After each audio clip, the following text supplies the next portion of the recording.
সরস্বতী পুজোর আগে আমি আর মামনি চলে গেলাম কিন্তু রংপুরের কুমোরটুলিতে, যেখানে একই ছাদের তলায় হাজারো সরস্বতী মায়ের মূর্তি তৈরি করা হয়। ভাবলাম সরস্বতী পূজার আগে একটা ঝাঁকানাকা ফটোশ্যুট করা যাক, তাই চলে গেলাম আজকে কিন্তু আমরা সরস্বতী মায়ের সাথে ফটোশ্যুট করতে। আশা করি আজকের ব্লগটা দেখতে তোমাদের ভালো লাগবে, আর যদি ভালো লেগে থাকে তোমরা জানো তো কি করতে হবে, do like, share, comment and subscribe. চলো তাইলে ব্লগটাকে শুরু করা যাক। এখানে কিন্তু আমি মামনিকে রেডি করে দিচ্ছি, আর এইটা হচ্ছে মামনির আজকে ফিট। আর মামনি আজকে কিন্তু পড়ছে, যেহেতু সরস্বতী পূজা আর ফটোশ্যুট করতে যাচ্ছিলাম, তাই মামনি কিন্তু হলুদ কালার একটা সুন্দর শাড়ি পরে নিছে। কথা বলতে বলতে কিন্তু চলে আসলাম আমরা আমাদের আজকের লোকেশনে, যেখানে কিন্তু হাজারো সরস্বতী মায়ের মূর্তি তৈরি করা আছে একই ছাদের তলায়। তোমরা দেখতেছো কত যে ঠাকুর, কত যে প্রতিমা, কত যে সুন্দর সুন্দর হাতের নিখুঁত কারিগরি কাজ।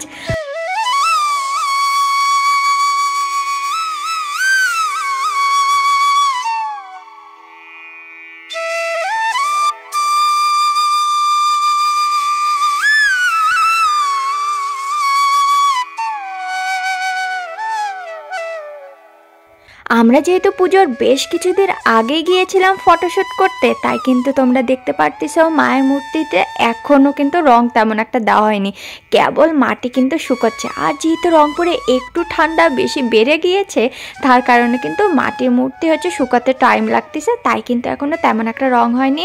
আর মামনি কিন্তু এখানে হচ্ছে পোজ দিয়ে দাঁড়ায় পড়ছে, আমি কিন্তু আজকে ফটোশ্যুট করে দিচ্ছি। তোমরা বলো তো যে ছবিগুলো কেমন আসছে আর কেমন লাগলো মামনির শাড়িটা, সেটা কিন্তু কমেন্ট করে জানাবে।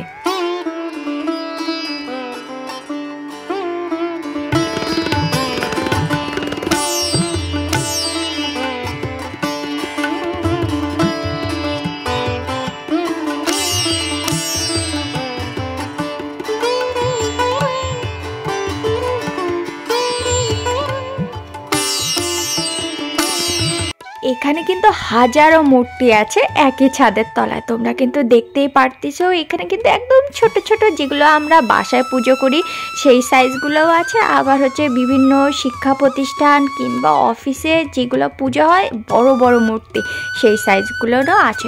এখানে মনে হাজারো মূর্তি আছে, ছড়ায় ছিটা আমার পক্ষে যতটুকু সম্ভব হচ্ছে আমি কিন্তু তোমাদেরকে দেখা দিচ্ছি।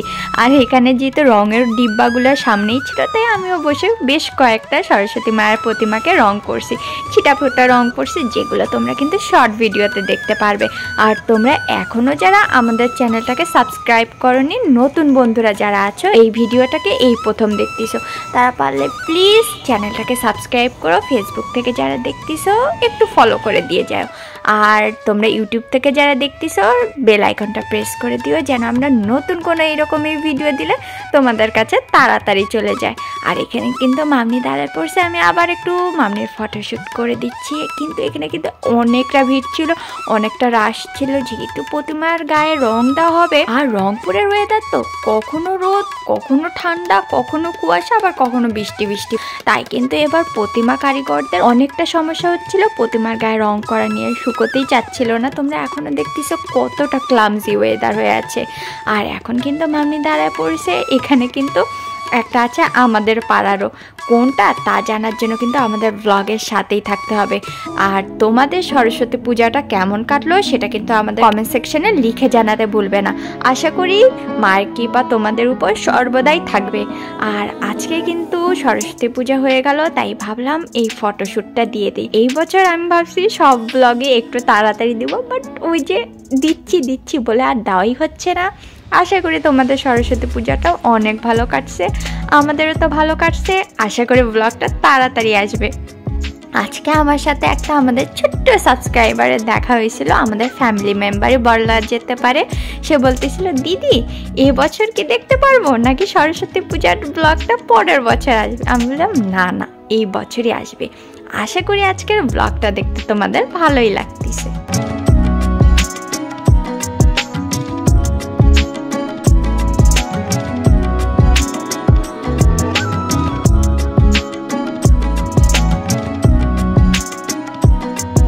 কেমন লাগলো তোমাদের রংপুরের এই কুমোরটুলির ব্লগটা?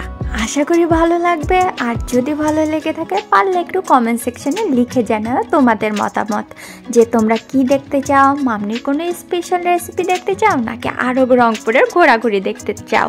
দেখা হবে নতুন কোনো ব্লগের সাথে, ততক্ষণের জন্য বাই বাই। আশা করি তোমাদের সবার সরস্বতী পূজা অনেক ভালো কাটছে।